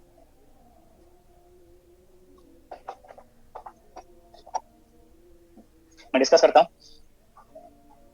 Page number 27, problem number 10। A theoretical model for a real non-ideal gas gives the following expression for internal energy and pressure. U is equal to A V power minus 2 by 3 plus B V power 2 by 3 T square. U is the function of T and B, वो statement में mention किया हुआ है। And pressure P function of T and B can be written as 2 by 3 A V power minus 5 by 3 plus 2 by 3 B V power minus 1 by 3 T square। ये आपको U और V के लिए form दिए हुए। Where A and B are constants, let V0 and T0 be the initial volume and initial temperature represented adiabatically. The volume of the gas is proportional. Problem में adiabatic process की condition को apply करके volume का tendency find करने के लिए पहले आपको adiabatic equation of state apply करने के लिए तो du चाहिए। By using first law of thermodynamics dq can be written as du plus pdv। तो dq को आप जीरो करेंगे, it means du plus pdv को जीरो करेंगे, तो u दिया हुआ है तो आपको du चाहिए, प्रेशर दिया हुआ है, इसमें dv मल्टीप्लाई कर, तो by using this form we can find du। Change in internal energy, internal energy में टू वेरिएबल्स हैं, temperature and volume. First term में ओनली वॉल्यूम टर्म है, a v power minus 2 by 3, इसका differential करेंगे तो minus 2 by 3 multiply मिलेगा, a constant है, v power minus 5 by 3 dv plus, अब जो यहाँ पे सेकंड टर्म है यहाँ पे वॉल्यूम भी है और टेम्परेचर भी है, तो बाई पार्ट डिफरेंशिएशन करेंगे, पहले वॉल्यूम का differential, temperature constant, 2 by 3 v power minus 1 by 3 t square dv plus, अब ये term constant b v power 2 by 3 t का टी स्क्वायर का डिफरेंशियल करेंगे तो 2 टी डी टी। तो ये पार्ट आपको यहाँ पे कंफर्म हो गया, 2 b v power 2 by 3 t d t. ये चेंज इन एनर्जी आपको यहाँ पे फाइंड जो रिक्वायर्ड है। अब इस प्रेशर में चेंज इन वॉल्यूम मल्टीप्लाई कर लेंगे, तो for adiabatic process dq is equal to 0, then du plus pdv is equal to 0। du आपने अब यहाँ पे फाइंड किया minus 2 by 3 a v power minus 5 by 3 dv plus 2 b by 3 v power minus 1 by 3 t square dv plus 2 b v power 2 by 3 t dt। ये D value मैंने note कर दिया, और pdv में आपको ये टर्म में dv मल्टीप्लाई करेंगे, तो 2 by 3 a v power minus 5 by 3 dv plus 2 by 3 b v power minus 1 by 3 t square dv is equal to 0। अब ये टर्म इस टर्म से कैंसिल आउट हो गया, these two term same sign में है वो ऐड हो गए, 4 b by 3 v power minus 1 by 3 t square dv plus 2 b v power 2 by 3 t dt is equal to 0।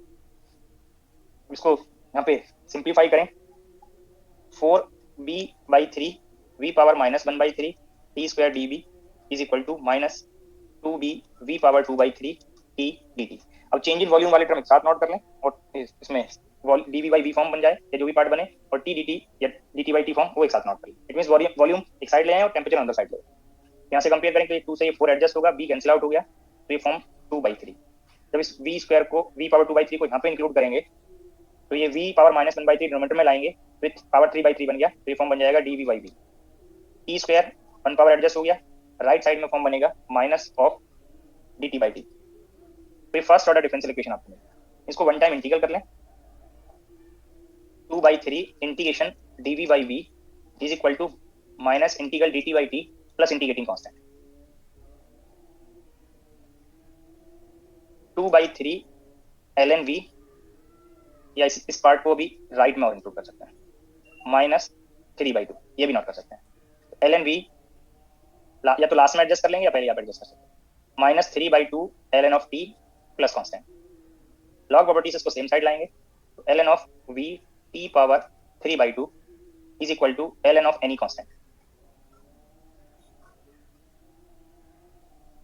Both side से एंटी लॉग लेंगे, v t power 3/2 is equal to constant, then v is proportional to t power minus 3/2। ये option में compare करिए।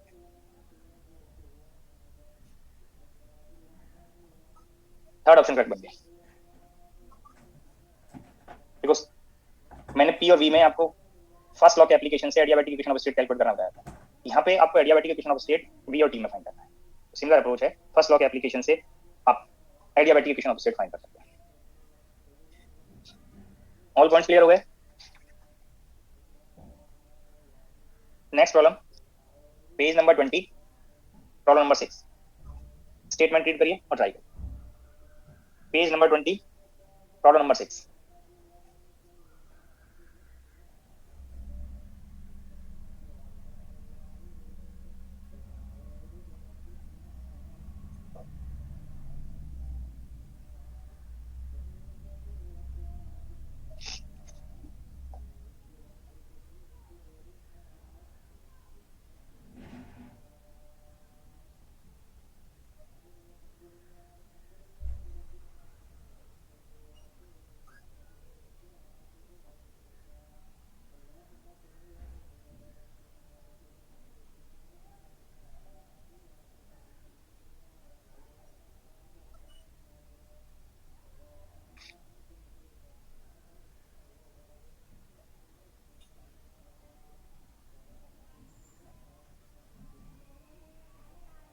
Find कर पाएंगे? आपको change in entropy पे more questions मैंने डिस्कस किए। स्टेटमेंट को रीड करके आपको एक हिंट होना चाहिए कि चेंज इन एंट्रोपी आपको फाइंड करना है थर्मल इक्विलिब्रियम में। बट थर्मल इक्विलिब्रियम में फाइनल टेंपरेचर क्या होगा वो प्रॉब्लम के स्टेटमेंट में डायरेक्ट गिवन नहीं है, तो पहले आपको फाइनल टेंपरेचर फाइंड करना पड़ेगा। In a thermally insulated container 0.01 kilogram of ice at 273 kelvin is mixed with 0.1 kilogram of water 300 kelvin. Neglecting the specific heat of the container, the change in entropy of the system in joule per Kelvin on attaining thermal equilibrium rounded off to 2 decimal places। जब आप यहाँ पे complete ice को convert करने के लिए heat required calculate करेंगे और जो यहाँ पे हाई टेम्परेचर लिक्विड है वाटर है उससे मैक्सिमम हीट ट्रांसफर को आप फाइंड करेंगे और दोनों को कंपेयर करेंगे तो आपको आइडिया मिलेगा कि heat rejected by water is greater than the heat required to convert ice completely. It means ice completely water में कन्वर्ट हो जाएगा, फिर उसका टेंपरेचर रेज करेगा। अगर लेस होता तो 0 डिग्री वाटर आपको मिलेगा। इट मींस फाइनल टेंपरेचर आपको कैलोरीमेट्रिक प्रिंसिपल से फाइंड करना पड़ेगा। Total heat transfer is 0, but 3 process में हीट ट्रांसफर होगा। देखो मैं नोटेशन यहाँ पे नोट किए हैं और delta Q1, delta Q2, delta Q3 को आपको हिंट कर रहा हूँ। Delta Q1 is the heat transfer to melt ice at 0 degree centigrade. Ice को 0 डिग्री वाटर में कन्वर्ट करने के लिए कितना हीट ट्रांसफर होगा वो डेल्टा Q1 है। डेल्टा Q2 है जो 0 डिग्री सेंटीग्रेड पे आइस वाटर में कन्वर्ट हुआ, उस वाटर का टेम्परेचर फाइनल टेम्परेचर पे चेंज करने के लिए हीट ट्रांसफर है। और ये डेल्टा Q3 है जो आपको यहाँ पे 300 केल्विन पे वाटर दिया है, उसका टेम्परेचर फाइनल टेम्परेचर तक चेंज करने के लिए हीट ट्रांसफर। तो यहाँ पे आइस का अमाउंट दिया है 0.01 किलोग्राम और स्टेटमेंट को अगर आगे कंटिन्यू करें, स्पेसिफिक हीट ऑफ वाटर जो मैंने आपको 1 कैलोरी पर ग्राम केल्विन नोट कराया था वो यहाँ पे जूल में किलो जूल में दिया हुआ है, किलो जूल पर किलोग्राम है। लेटेंट हीट ऑफ आइस मैंने 80 कैलोरी पर ग्राम आपको नोट कराया था, यहाँ पे किलो जूल पर किलोग्राम में दिया हुआ है। तो यहाँ पे heat transfer to melt ice at 0 degree centigrade is equal to mass into latent heat. तो यहाँ पे लेटेंट हीट मेंशन किया हुआ है 335 किलो जूल पर किलोग्राम और ये अमाउंट किलोग्राम में है, तो मैंने आपको यहाँ पे ये नोट कर दिया। अगर आपको इसको जूल में कन्वर्ट करना है तो आप जूल में कन्वर्ट कर सकते हैं, या किलो जूल में रखना है तो आप किलो जूल में कर सकते हैं। बट आपको अभी ये यूनिट कंफर्म हो गया, पर किलोग्राम कैंसिल आउट हो गया, ये अमाउंट जो बनेगा वो किलो जूल में बनेगा अगर कहीं रिकॉर्ड होगा। अब जितना अमाउंट आइस का है उतना ही अमाउंट 0 डिग्री वाटर में कन्वर्ट होगा। तो 0.01 किलोग्राम ऑफ वाटर का टेम्परेचर 0 डिग्री सेंटीग्रेड से फाइनल टेम्परेचर तक, इक्विलिब्रियम टेम्परेचर तक चेंज होगा। तो यहाँ पे आप एक्सप्रेशन यूज करेंगे मास इनटू स्पेसिफिक हीट, और स्पेसिफिक हीट वाटर के लिए आपको गिवन है 4.2 किलो जूल। तो ये अमाउंट भी किलो जूल में आ गया, पर सेंटीग्रेड पर केल्विन पार्ट को यहाँ पे टेम्परेचर डिफरेंस से मल्टीप्लाई करके फाइंड कर सकते हैं। ये फाइनल टेम्परेचर मैंने केल्विन स्केल पे प्लेस कर दिया, क्योंकि चेंज इन एंट्रोपी में जो टेम्परेचर की रिक्वायरमेंट है वो केल्विन स्केल पे है। अगर आप पहले सेंटीग्रेड स्केल पे इसको चेक कर लेंगे तो फाइनल टेम्परेचर फिर से आपको केल्विन स्केल पे कन्वर्ट करना पड़ेगा। तो यहाँ पे ऑटोमेटिकली वो केल्विन स्केल पे आ जाएगा। प्लस अब आपको यहाँ पे डेल्टा की फाइंड करने के लिए वाटर का अमाउंट गिवन है 0.1 kilogram, specific heat of water 4.2 kilo joule पर किलोग्राम डिग्री, किलोग्राम पर किलोग्राम केल्विन, और केल्विन के लिए ये चेंज इन टेम्परेचर आपको एलिमेंट करने के लिए T - 300 केल्विन मल्टीप्लाई करना है इज इक्वल टू 0। तो यहाँ पे मैंने अप्लाई किया एक्सप्रेशन मास इनटू लेटेंट हीट, यहाँ पे mass into specific change in temperature, यहाँ पे mass into specific change in temperature जो पहले आपको बताया। अब ये टर्म को सिंप्लीफाई करिए और टी की वैल्यू कैलकुलेट करिए, और एक बार चेक कर लीजिए कि टी वैल्यू 290.294 के अराउंड आ रहा है। ये सिंप्लीफाई करके मैथमेटिकल स्टेप्स हैं, मल्टीप्लिकेशन, एडिशन, डिफरेंस, डिवीजन, ये पार्ट आपको यूज करना है ओनली। तो ये फाइनल टेम्परेचर आपको पहले कंफर्म कर लें, ये पार्ट आ रहा होगा, फिर आगे कंटिन्यू करना है। सर 290.648। कोई और एक बार क्रॉस चेक कर लें। मैंने जो नोट किया 290.294 आ रहा है, जो आपने बताया अभी वो मैच करता है। पॉइंट के बाद सर 27 आ रहा है बस, ठीक है। यहाँ तक मैच कर रहा है 27 है सर। हाँ कोई बात नहीं, कैलकुलेटर पे डिपेंड करता है कहाँ पे राउंड ऑफ करा हुआ है। ये जो जब राउंड ऑफ करेंगे तो डेसिमल के वन प्लेस पे 0.3 बन रहा है आपके हिसाब से, मेरे अकॉर्डिंग भी 0.3 बन रहा है। 290.294 ही आ रहा है सर मोबाइल की कैलकुलेटर से। तो मैंने यही पहले कैलकुलेट किया होगा, तो उस बेस पे आपको किया है, एक बार क्रॉस चेक कर लेंगे मैच करता है कि नहीं। तो नियरली मैच कर रहा है 2 और 3 कैंडिडेट का, तो ये करेक्ट है इसका। जो भी 0.6 के अराउंड बता रहे थे, तो एक बार क्रॉस चेक कर लेंगे कहीं मिस्टेक तो नहीं है।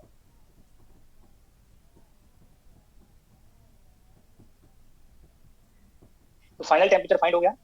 पहले प्रॉब्लम्स आपको डिस्कस की हुई हैं आइस को वाटर से मिक्स करके फाइनल टेम्परेचर कैलकुलेशन के लिए, सिमिलर अप्रोच आपको यहाँ पे अप्लाई करना।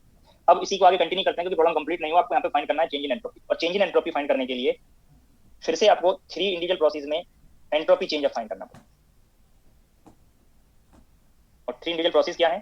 फर्स्ट प्रोसेस है आइस को मेल्ट करने के लिए, सेकंड प्रोसेस है आइस से जो वाटर बना है उसका टेम्परेचर फाइनल टेम्परेचर तक मूव कराने के लिए, और थर्ड प्रोसेस है जो गिवन वाटर है 300 केल्विन पे उसका टेम्परेचर फाइनल टेम्परेचर तक मूव कराने के लिए। तो यहाँ पे आप एक्सप्रेशन यूज कर सकते हैं फर्स्ट पार्ट के लिए ml/t, mass of ice 0.1 kilogram है, और यहाँ पे जो एंट्रोपी चेंज के लिए यूनिट दिया हुआ जूल पर केल्विन दिया हुआ है। तो यहाँ पे तो मैंने आपको सजेस्ट किया था कि चाहे किलो जूल ले लें चाहे जूल ले लें, अगर रिकॉर्ड होगा तो यहाँ पे तो 10⁻³ वाला फैक्टर वो एलिमिनेट हो जाता है इसको फाइंड करने में। बट क्योंकि यहाँ पे जब ये अमाउंट लेंगे तो ये प्रॉब्लम में स्टेटमेंट में मेंशन किया हुआ एंट्रोपी चेंज के लिए जूल में कन्वर्ट करना है, जूल पर केल्विन लाना है। तो ये आपको इस अमाउंट को अगर आप किलो जूल में प्लेस करेंगे तो लास्ट में मल्टीप्लाई करना पड़ेगा, मैं साथ के साथ मल्टीप्लाई करता जा रहा हूँ। ये आपको मास ऑफ आइस दिया है, latent heat of ice statement में आपको मेंशन है 335 किलो जूल पर किलोग्राम। तो किलोग्राम तो एलिमिनेट हो गया, बट किलो जूल को आपको जूल में कन्वर्ट करने के लिए 10⁻³ मल्टीप्लाई करना है। जूल पर केल्विन लाना है, तो जूल पर केल्विन के लिए आप T से डिवाइड करेंगे एब्सोल्यूट स्केल पे, और आइस का टेम्परेचर एब्सोल्यूट स्केल पे 273। अब जितना अमाउंट यहाँ पे आइस का था उतना ही अमाउंट ये 0 डिग्री सेंटीग्रेड पे वाटर बन गया। तो 0.01 kilogram of water temperature change करेगा 0 डिग्री सेंटीग्रेड से फाइनल टेम्परेचर तक, इस टेम्परेचर तक केल्विन स्केल पे 273 से 290 पॉइंट समथिंग तक चेंज होगा। तो मास इनटू स्पेसिफिक हीट, ये आपको फॉर्मूला पहले बताया हुआ है, मास इनटू स्पेसिफिक हीट, और स्पेसिफिक हीट को सेम यूनिट में कन्वर्ट करेंगे ln of final temperature by initial temperature. ये फॉर्मूला भी आपको मोर टाइम डिस्कस करना है। अगर किसी पर्टिकुलर सैंपल का टेम्परेचर T1 से T2 चेंज हो रहा हो तो उसके चेंज इन एंट्रोपी के लिए mass into specific heat ln TF/Ti। अब ये डेल्टा S2 फाइंड हो गया कि जो आइस से वाटर बना था उसके लिए कितना एंट्रोपी चेंज। अब नेक्स्ट अमाउंट है जो वाटर पहले से आपको हायर टेम्परेचर पे गिवन है, that amount is 0.1 kilogram. Mass into specific heat, ये पार्ट को मैं यहाँ पे नोट कर दे रहा हूँ। Mass into specific heat 4.2 10⁻³ joule में कन्वर्ट हो गया, ln of final temperature is 290.294 divided by initial temperature. इस अमाउंट के वाटर का इनिशियल टेम्परेचर 300 केल्विन आपको मेंशन किया हुआ है। तो ये रेशियो आप फाइंड कर लीजिए, T इसको ऐड कर लीजिए, आपको ये एंट्रोपी चेंज का रिजल्ट 1.037 के राउंड आना चाहिए, जिसको राउंड ऑफ करेंगे 2 डेसिमल प्लेस पे तो 1.04 जूल पर केल्विन बनेगा। एक बार क्रॉस चेक कर लीजिए, ये 3 अमाउंट को ऐड करके ये वैल्यू बनना चाहिए।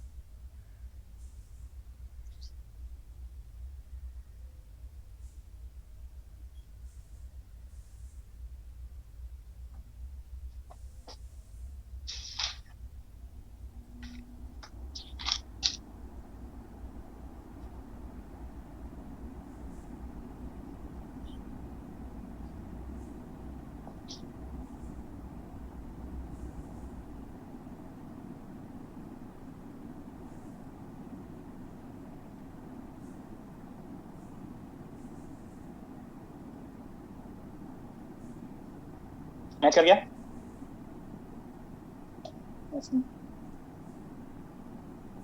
इस पे एक बार क्रॉस चेक करेंगे, पेज नंबर 20 पे प्रॉब्लम नंबर 4 डिस्कस हुआ है कि नहीं? 20 पे 4। ओके, स्टेटमेंट रीड कर लीजिए।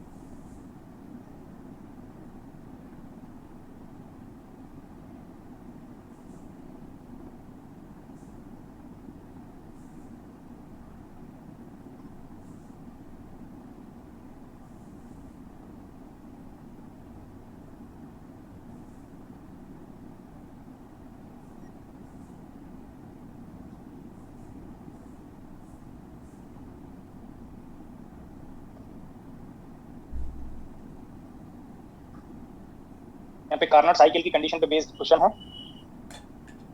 Q1 by Q2 is equal to T1 by T2। Option से एक बार सेलेक्ट कर लीजिए कि क्या टेम्परेचर पे क्या हीट ट्रांसफर आपको गिवन है और क्या फाइंड करना है। An air conditioner maintains the room temperature at 27 degrees centigrade while the outside temperature is 47 degrees centigrade.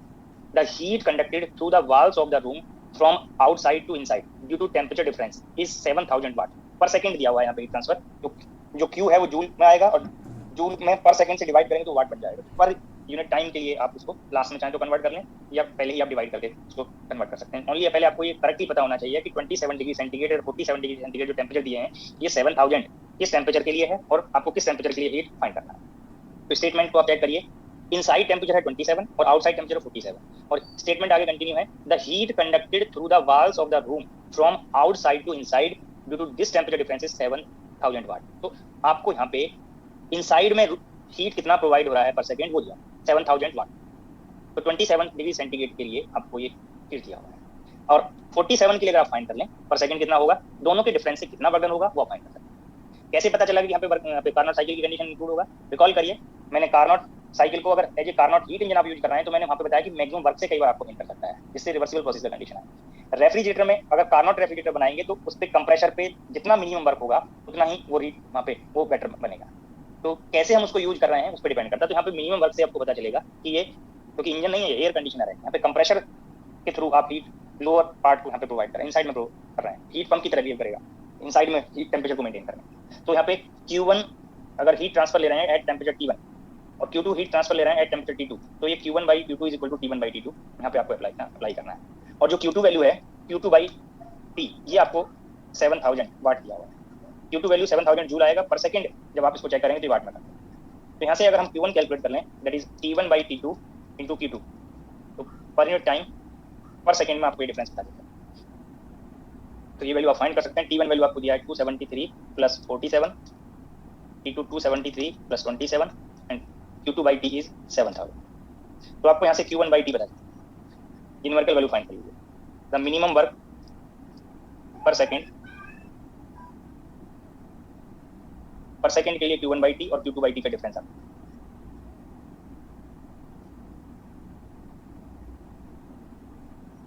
ये अमाउंट कैलकुलेट करिए। ये 7466.67 के राउंड आ रहा होगा वाट में। Yes sir. डी इसका डिफरेंस करेंगे तो ये 466.67 वाट के राउंड बनेगा जो नियरली 467 में आप राउंड ऑफ कर सकते हैं।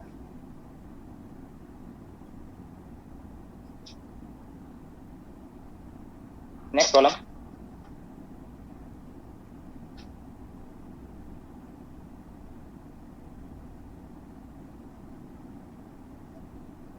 Page number 27 problem number 12। Page number 27 problem number 12।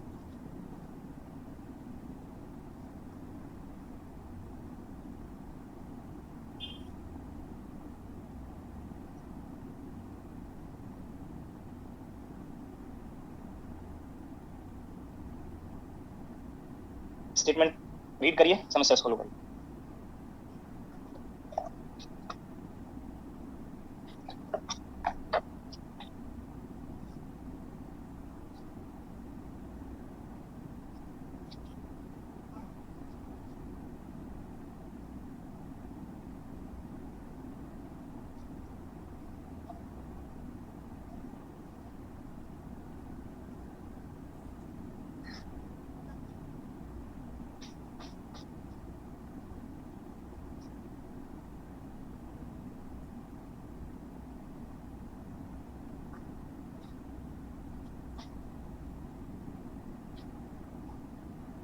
मैं डिस्कस करता हूँ, आप कंपेयर करेंगे। An ideal fluid is subjected to a thermodynamic process described by rho is equal to c v power minus alpha and P is equal to n rho power gamma, where rho is energy density, or energy density means energy per unit volume.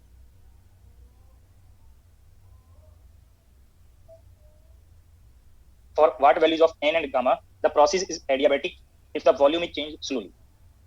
तो यहाँ पे adiabatic process की condition को आपको apply करना है। तो by using combined form, by using first law of thermodynamics, dq can be written as इस एनर्जी नोटेशन में चेंज इन एनर्जी पार्ट के लिए dE प्लस pdV, और एडियाबैटिक प्रोसेस के लिए 0 है। तो आपको dE वैल्यू फाइंड करना है, और dE वैल्यू फाइंड करने के लिए आप यहाँ से ये रो dV पार्ट यूज कर सकते हैं।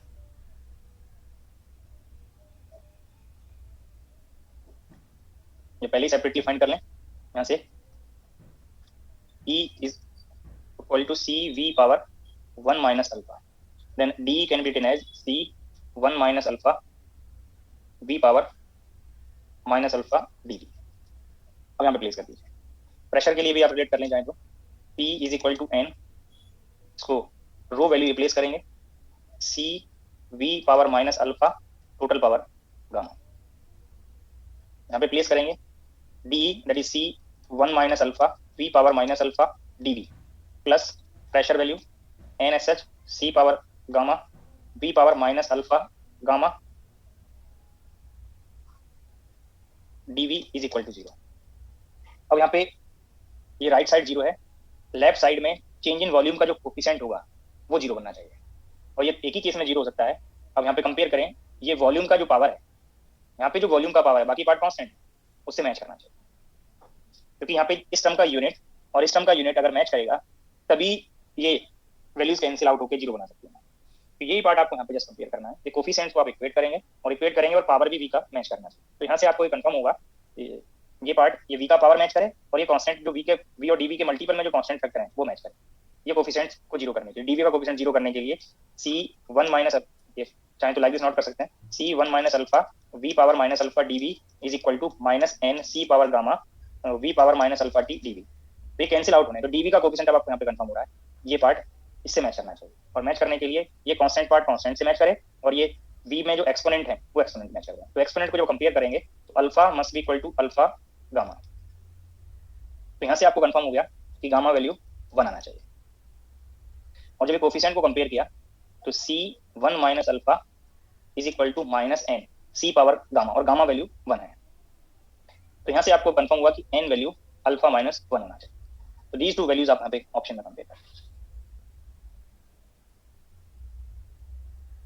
Alpha 1 N is alpha minus 1, third option करते हैं।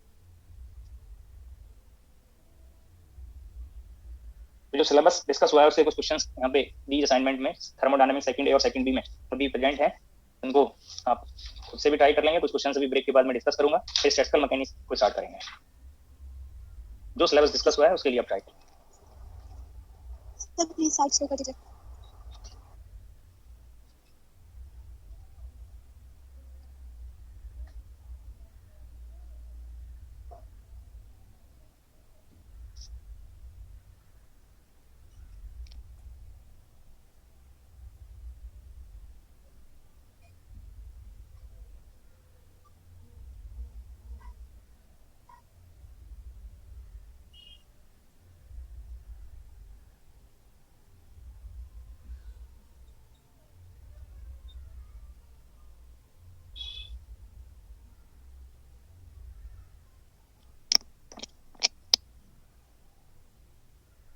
Thank you sir.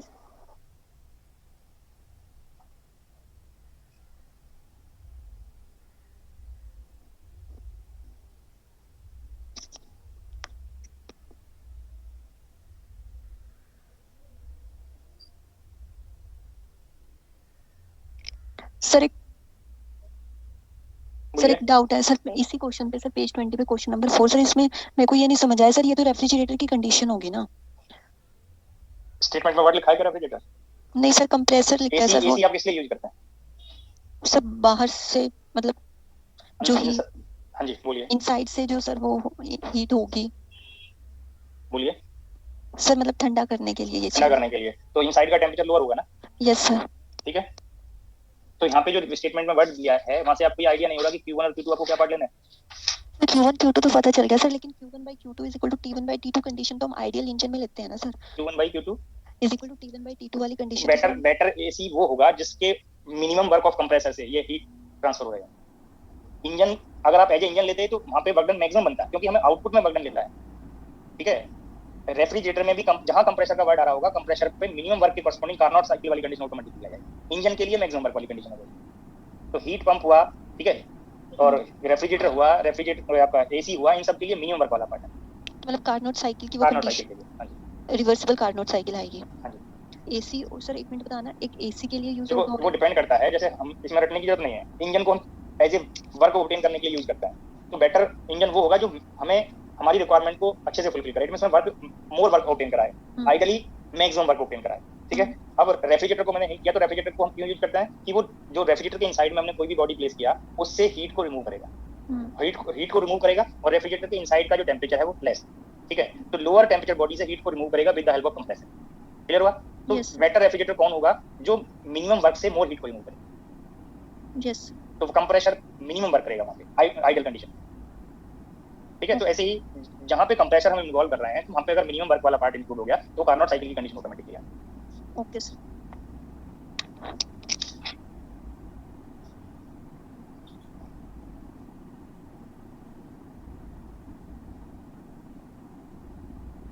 बाकी ब्रेक के बाद डिस्कस करते हैं।